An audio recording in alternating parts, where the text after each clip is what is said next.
ਇਸ ਪੁਰਾਲੇਖ ਵਿਸ਼ਲੇਸ਼ਣ ਵਿੱਚ ਸਭ ਦਾ ਬਹੁਤ-ਬਹੁਤ ਸਵਾਗਤ ਹੈ।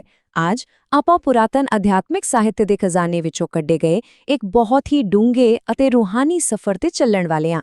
ਇੱਕ ਅਜਿਹਾ ਸਫ਼ਰ ਜੋ ਮਨੁੱਖੀ ਹੋਂਦ ਦੇ ਸਭ ਤੋਂ ਵੱਡੇ ਸਾਰ, ਪ੍ਰੇਮ ਨੂੰ ਸਮਝਣ ਵਿੱਚ ਮਦਦ ਕਰੇਗਾ।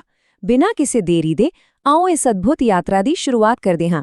यह प्रस्तुति अखंड ज्योति पत्रिका के अक्टूबर 1952 अंक से ली गई है।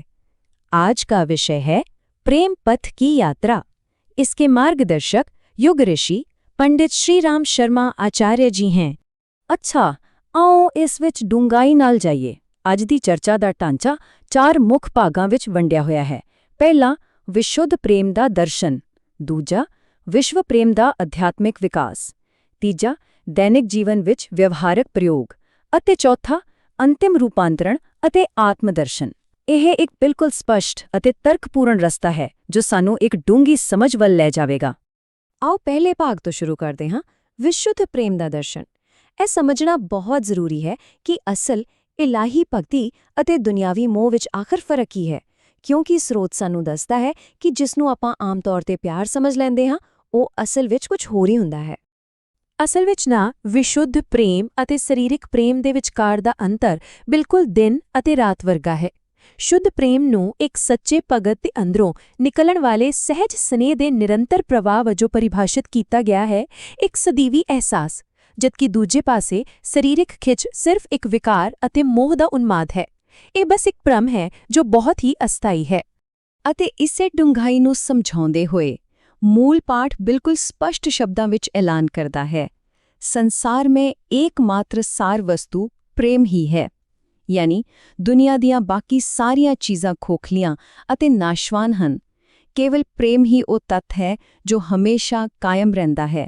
ਅਤੇ ਇਹ ਅਗਲਾ ਵਿਚਾਰ ਬਹੁਤ ਹੀ ਸ਼ਾਨਦਾਰ ਢੰਗ ਨਾਲ ਦਰਸਾਉਂਦਾ ਹੈ ਕਿ ਕਿਵੇਂ ਅਸਲ ਪਿਆਰ ਦੀਆਂ ਹੱਦਾਂ ਮਿਟ ਜਾਂਦੀਆਂ ਹਨ। ਲਿਖਤ ਕਹਿੰਦੀ ਹੈ, ਵਿਸ਼ਵ ਪ੍ਰੇਮ ਸੱਚਾ ਹੈ, ਈਸ਼ਵਰ ਪ੍ਰੇਮ ਹੈ ਔਰ ਪ੍ਰੇਮ ਹੀ ਈਸ਼ਵਰ ਹੈ। ਸੋਚ ਕੇ ਵੇਖੋ, ਬ੍ਰਹਿਮੰਡੀ ਪ੍ਰੇਮ, ਇਲਾਹੀ ਪ੍ਰੇਮ ਅਤੇ ਪਰਮਾਤਮਾ, ਇਹ ਤਿੰਨੋਂ ਵੱਖਰੇ ਨਹੀਂ ਹਨ, ਬਲਕਿ ਇੱਕੋ ਹੀ ਹੋਂਦ ਦੇ ਨਾਮ ਹਨ। ਪਰਮਾਤਮਾ ਨੂੰ ਪਾਉਣ ਦਾ ਮਤਲਬ ਹੀ ਇਸ ਵਿਸ਼ਵ ਪ੍ਰੇਮ ਨੂੰ ਪਾਉਣਾ ਹੈ। ਆਓ ਅੱਗੇ ਵਧੀਏ ਅਤੇ ਵੇਖੀਏ ਕਿ ਇਹ ਕਿਵੇਂ ਵਿਕਸਿਤ ਹੁੰਦਾ ਹੈ। ਦੂਜਾ ਭਾਗ ਹੈ ਵਿਸ਼ਵ ਪ੍ਰੇਮ ਦਾ ਅਧਿਆਤਮਿਕ ਵਿਕਾਸ।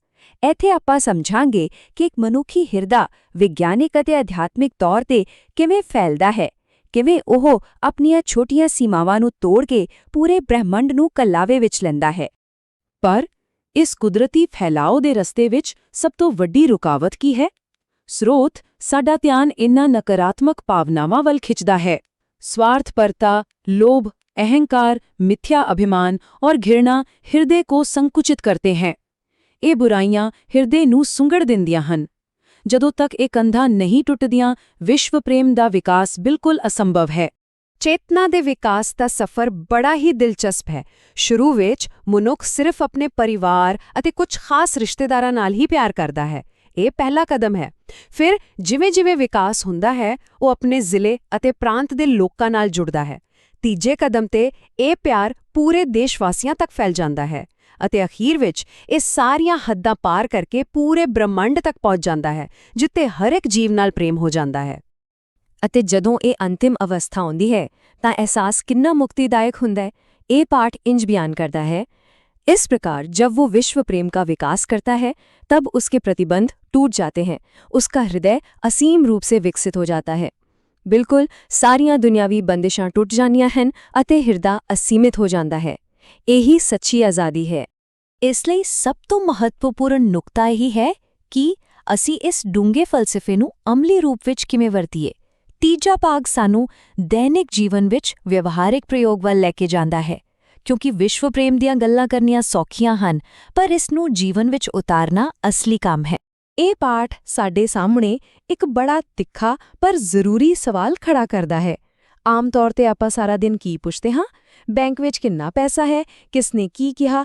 ਪਰ ਲਿਖਤ ਪੁੱਛਦੀ ਹੈ ਕਿ ਅਸੀਂ ਅਸਲ ਸਵਾਲ ਕਿਉਂ ਨਹੀਂ ਪੁੱਛਦੇ ਕਿ ਮੈਂ ਕੌਣ ਹਾਂ, ਇਹ ਸੰਸਾਰ ਕੀ ਹੈ, ਬੰਧਨ ਕੀ ਹੈ, ਮੁਕਤੀ ਕੀ ਹੈ। ਜਦੋਂ ਤੱਕ ਇਹ ਡੂੰਘੇ ਸਵਾਲ ਨਹੀਂ ਉੱਠਦੇ, ਆਤਮਿਕ ਯਾਤਰਾ ਸ਼ੁਰੂ ਹੀ ਨਹੀਂ ਹੋ ਸਕਦੀ। ਇਨ੍ਹਾਂ ਸਵਾਲਾਂ ਦੇ ਜਵਾਬ ਅਤੇ ਵਿਸ਼ਵ ਪ੍ਰੇਮ ਨੂੰ ਵਧਾਉਣ ਲਈ ਇੱਕ ਬਹੁਤ ਹੀ ਠੋਸ ਕਦਮ ਦੱਸਿਆ ਗਿਆ ਹੈ। ਸਤਸੰਗਤੀ अर्थात साधुओं और भक्तों की संगति विश्व प्रेम बढ़ाने में बहुत ही सहायक है, यानी चंगी संगत। इतिहास गवाह ਹੈ ਕਿ ਸੱਚੇ ਸੰਤਾਂ ਦੀ ਸੰਗਤ ਨੇ ਕਿਵੇਂ ਵੱਡੇ-ਵੱਡੇ ਅਪਰਾਧੀਆਂ ਅਤੇ ਪਾਪੀਆਂ ਦੇ ਜੀਵਨ ਬਦਲ ਕੇ ਰੱਖ ਦਿੱਤੇ। ਅਤੇ ਹਰ ਰੋਜ਼ ਦੇ ਅਭਿਆਸ ਲਈ ਇਹ ਬੜਾ ਹੀ ਕਮਾਲ ਦਾ ਸੂਤਰ ਦਿੱਤਾ ਗਿਆ ਹੈ। ਇਸ ਨੂੰ ਪੂਰੇ ਧਿਆਨ ਨਾਲ ਸੁਣਨਾ। ਇਸ ਦਾ ਤਰਥ को याद कर लो। दत्त दया दम अर्थात दान दो, दया करो, इंद्रियों का दमन करो। ਇਹ ਤਿੰਨ ਦਾਨ, ਦਇਆ ਅਤੇ ਦਮਨ ਸਾਡੇ ਰੋਜ਼ਾਨਾ ਜੀਵਨ ਨੂੰ ਬਦਲਣ ਦਾ ਇੱਕ ਅਚੂਕ ਗੇਮ ਚੇਂਜਰ ਫਾਰਮੂਲਾ ਹਨ।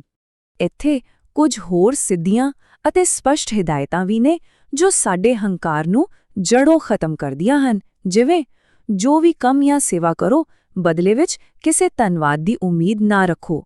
ਹਰ ਕਰਮ ਨੂੰ ਪ੍ਰਮਾਤਮਾ ਦੇ ਚਰਨਾਂ ਵਿੱਚ ਅਰਪਣ ਕਰ ਦਿਓ।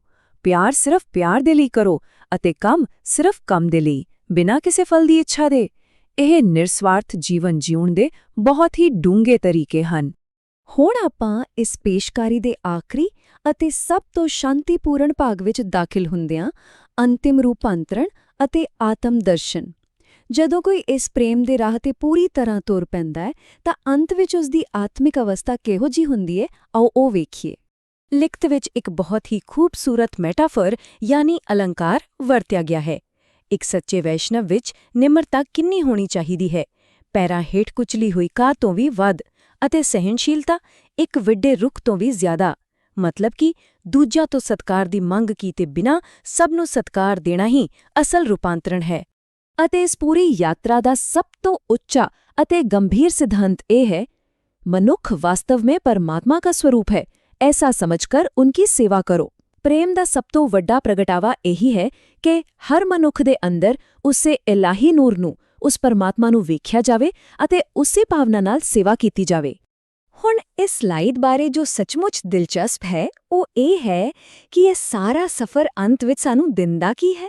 स्रोत ਦਾ ਵਾਅਦਾ ਹੈ, यही आपको अमरता और चिर शांति प्रदान करेगा। ਬਿਲਕੁਲ ਜਦੋਂ ਵਿਸ਼ਵ ਪ੍ਰੇਮ ਦੀ ਪ੍ਰਾਪਤੀ ਹੁੰਦੀ ਹੈ ਤਾਂ ਸਾਰੇ ਭੇਦਭਾਵ ਮਿਟ ਜਾਂਦੇ ਹਨ ਅਤੇ ਮਿਲਦੀ ਹੈ ਅਮਰਤਾ ਅਤੇ ਸਦੀਵੀ ਸ਼ਾਂਤੀ। ਆਓ ਇਸ ਪੂਰੀ ਚਰਚਾ ਦਾ ਸਾਰ ਵੇਖੀਏ। ਪਹਿਲਾ, ਵਿਸ਼ੁੱਧ ਪ੍ਰੇਮ ਕੇਵਲ ਪਰਮਾਤਮਾ ਪ੍ਰਤੀ ਸੱਚਾ ਸਨੇਹ ਹੈ, ਜਦਕਿ ਸਰੀਰਕ ਪ੍ਰੇਮ ਸਿਰਫ ਇੱਕ ਅਸਥਾਈ ਮੋਹ ਹੈ। ਦੂਜਾ, ਮਨੁੱਖੀ ਹਿਰਦੇ ਦਾ ਵਿਕਾਸ ਸਵਾਰਥ ਅਤੇ ਹੰਕਾਰ ਨੂੰ ਛੱਡ ਕੇ ਪਰਿਵਾਰ ਤੋਂ ਸ਼ੁਰੂ ਹੋ ਕੇ ਪੂਰੇ ਬ੍ਰਹਿਮੰਡ ਤੱਕ ਫੈਲਦਾ ਹੈ। ਤੀਜਾ, ਸਤਸੰਗ ਅਤੇ ਦਾਨ, ਦਇਆ, ਦਮਨ ਦੇ ਅਭਿਆਸ ਦੁਆਰਾ ਇਸ ਨੂੰ ਰੋਜ਼ਾਨਾ ਜੀਵਨ ਵਿੱਚ ਅਪਣਾਇਆ ਜਾ ਸਕਦਾ ਹੈ। ਅਤੇ ਚੌਥਾ, ਹਰ ਮਨੁੱਖ ਵਿੱਚ ਪਰਮਾਤਮਾ ਨੂੰ ਵੇਖ ਕੇ ਸੇਵਾ ਕਰਨਾ ਹੀ ਅੰਤਿਮ ਮੁਕਤੀ ਅਤੇ ਸਦੀਵੀ ਸ਼ਾਂਤੀ ਦਾ ਮਾਰਗ ਹੈ। ਤਾਂ ਫਿਰ ਕੀ ਆਪਾਂ ਅੱਜ ਤੋਂ ਹੀ ਆਪਣੇ ਹਿਰਦੇ ਦੀਆਂ ਹੱਦਾਂ ਨੂੰ ਤੋੜ ਕੇ ਇਸ ਬ੍ਰਹਿਮੰਡ ਨੂੰ ਆਪਣਾ ਪਰਿਵਾਰ ਮੰਨਣ ਲਈ ਤਿਆਰ ਹਾਂ?